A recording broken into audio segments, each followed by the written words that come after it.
عارفين رسالتي النهاردة لمين؟ رسالتي النهاردة للشيخ دوت. بسم الله ما شاء الله عليه. جاب الطفل اللي عمره 2 ده ولقيناه حافظ القرآن. بارك الله في أهله.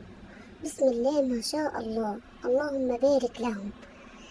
إن شاء الله ربنا يجعله سبب في إن هم يلبسوا تاج يوم القيامة. بارك الله لك يا شيخ أنك تدفع الأم والأب لتعليم هذا الطفل القرآن الكريم. ورسالتي لأي شخص يلاقي أي طفل موهوب عنده موهبة ينميها، مش الأب والأم ينموا هذه الموهبة، لأن لم تعرف ممكن هذا الطفل فعلا يغير الكون، يغير نظرة في الحياة، يعمق فلسفة معينة أو حياة معينة، أو يزرع أمل أو يخترع حاجة معينة، يصبح عبقري. لم ندري أي شخص من الأطفال دول هيكون نافع لأسرته ولمجتمعه ولوطنه.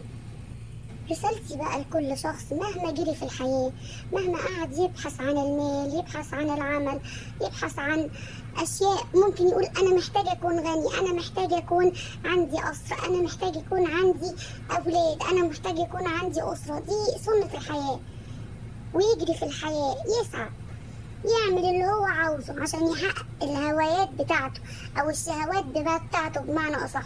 لكن ربنا سبحانه وتعالى ما خلقناش في الدنيا إلا لنعبده. مهما الإنسان قعد يجري في الحياة، يجري يجري يجري، مش هياخد قد اللي ربنا سبحانه وتعالى كاتبهوله. لأن الحياة فترة من العمر، عشت فيها كام سنة؟ 100، 50، 60، 70، 150، 200، أصبحت من المعمرين.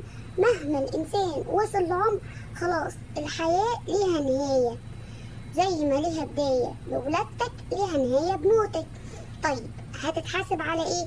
هتتحاسب على اللي أنت عملته خلال الفترة دي كلها.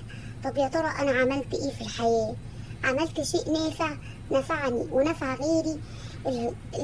الحسنات اللي على إيدي اليمين أو ملك الحسنات اللي على إيدي اليمين قعد يكتب لي حسنات، ولا ملك السيئات هو اللي عمال يكتب لي السيئات؟ أنهي الكتاب اللي مليان؟ هاخد يا ترى كتابي بيميني يوم القيامة ولا بيساري؟ اللهم اجعلنا نأخذ كتابنا بيميننا يا رب، اللهم امين يا رب العالمين.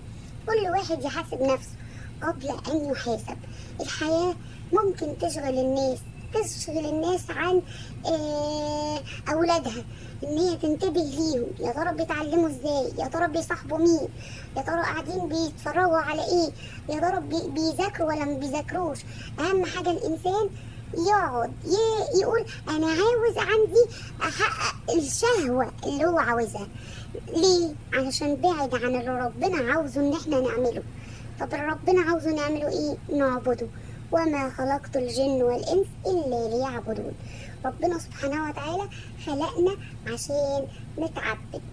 الحياة هتمر بمشاكلها وحاجات صعبة هتقابل الإنسان وتواجهه.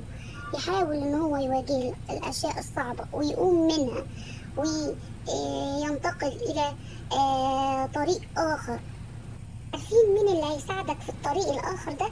ربنا سبحانه وتعالى هو اللي هيقف كمان جنبك، هو اللي هيساعدك. حط لنفسك هدف، حط لنفسك هدف، بس الهدف الأساسي إن اللي أنت هتختاره يكون فيه رضا لله سبحانه وتعالى. أهم شيء اللي أنت هتعمله يكون فيه رضا لله سبحانه وتعالى، لأن لو رضى عنك الله سبحانه وتعالى هتفتح لك أبواب الدنيا كلها، وهتجيلك الدنيا لغاية عندك.